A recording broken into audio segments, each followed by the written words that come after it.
Hey everybody, so we have another trade to talk about as trade season really heats up here heading into the deadline, and this is an interesting one between the Chicago Blackhawks and the Florida Panthers. Before we get into it, I just ask that you please subscribe and hit that thumbs up if you haven't yet. Helps the channel an absolute ton and is greatly appreciated. But let's take a look here at the deal and what was done. As the Chicago Blackhawks have acquired forward Brett Connolly, defenseman Riley Stillman, forward Henrik Borgstrom, and a 7th-round pick from Florida in exchange for defenseman Lucas Carlson and center Lucas Wallmark. So this is an interesting deal from both sides here because while there were certainly a lot of pieces involved, I don't think this is really a trade that drastically changes either side. It's more of a bunch of depth moves here with guys flip-flopping and such. But let's break this down a little bit. First, I want to start from the Florida Panthers perspective. They're one of the best teams in the league this year. They are gearing up for a playoff run, and their idea here was depth and to just add to the depth of this team. They bring in 23-year-old defenseman Lucas Carlson, who is kind of right on that line of AHL, NHL. Hasn't really fully stuck at the NHL level yet, but he's still young and has a lot of positive upside. And then, has played in the AHL as well. And it's kind of a depth piece that's right on that AHL, NHL line. And then center Lucas Wallmark, who is kind of a fourth-line guy. He's been healthy scratched quite a bit.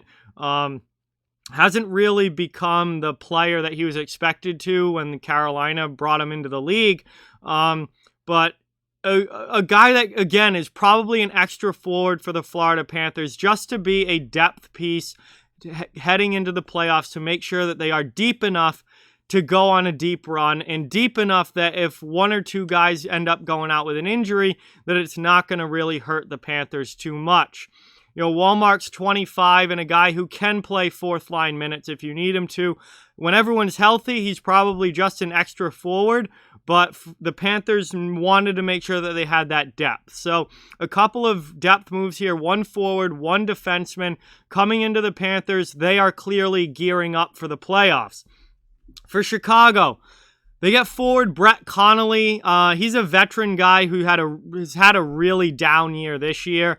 I think he was more of kind of a throw-in to this deal. I think maybe the Blackhawks could benefit from having maybe Connolly in the locker room and having a veteran guy there, but it's not like he's putting up huge numbers. He's kind of a career third-liner who's really not having a great season this year and actually found himself waived by Florida earlier in the year, but Connolly's just, I think, kind of an add-in piece to this. Defenseman Riley Stillman, another young D-man who's right on that borderline between the AHL and the NHL, similar to Lucas Carlson. I think they're stylistically, they're different players. Stillman is physical and has a lot of edge to his game and defensive and not afraid to throw the body around, but does have some offensive ability where Carlson's not quite that kind of physical edge type of player.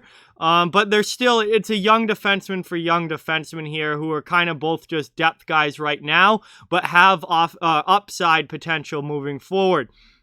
The big piece here for Chicago is Henrik Borgstrom.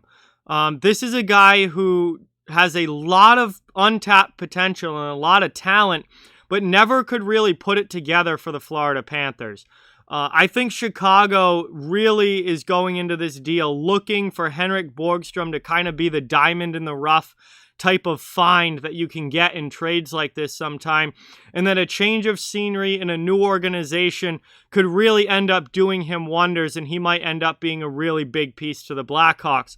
The 7th-round pick, that doesn't mean a whole lot. It's a 7th-round pick. Those rarely make it in the NHL or even get to the NHL, so that's kind of a throw-in piece as well. But I really think when you look at this, for the Chicago Blackhawks, they are banking heavily on Henrik Borgstrom being a kind of diamond in the rough type find in this trade, and Riley Stillman still has some good upside potential as at least a bottom pair NHL D-man. And for the Florida Panthers, they were just strictly looking for depth. adding in a young defenseman like Lucas Carlson, who, again, like Stillman, has upside potential. They kind of just swapped young D-men there. And then Lucas Wallmark comes in as kind of a depth forward who can play on your fourth line, who can come into the lineup if somebody gets injured, and at least be a solid defensive player. I mean, he's not going to give you a whole lot offensively, but at least can play a defensive fourth line role and can kill penalties and things like that. He's a depth piece. So when you look at it, they kind of just swapped Stillman and Borgstrom for Carlson and Wallmark, and then Florida threw in Brett Connolly and a 7th-round pick as well, although I don't think that's going to be that big of a deal for Chicago, as Connolly's definitely on the downswing here, and the 7th-round pick likely won't amount to much, but they swapped young D and a couple of younger forwards. Wallmark's 25, but Borgstrom's also just 23. So again, still a lot of upside potential there. It's an interesting deal. I think from Chicago's standpoint, they're looking for the upside potential of Stillman and Borgstrom. From Florida's standpoint, they're looking for the depth right now of Carlson and Wallmark, and also the upside potential of Carlson as well. But they're looking for depth guys right now who can get plugged into the NHL lineup if need be for a playoff run if injuries happen, whereas Chicago might be looking a little bit more towards next year with this deal. But that's the way it went down today. Obviously, it's a pretty interesting deal. Again, like I said at the beginning, I don't think this is a deal that really drastically changes things for either team. There are a lot of pieces involved, which makes it seem bigger than it actually is, but it's really kind of a couple of depth guys for Florida and some depth pieces for Chicago that they hope they can kind of break out of some untapped potential within those players and maybe have them be a little bit better than what Florida was able to get out of them in Borgstrom and Stillman. So that's the trade today. We'll see if anything else happens. Obviously, trade deadline is coming on Monday. Things are heating up. Moves are being made. It's going to be a really fun weekend. It's going to be a really fun day on Monday, seeing what happens with all of these trades. And I'll be covering everything as much as I can. So with that, like, comment, share, subscribe, follow on social media. All those links are down in the description. If you'd like to further support the channel, the links to our Patreon merchandise store, donation link, and channel memberships are down in the description as well. Keep spreading the word about this channel. Let's keep this thing growing. Thank you very much for watching. Hope you enjoyed the video, and I'll talk to you guys soon.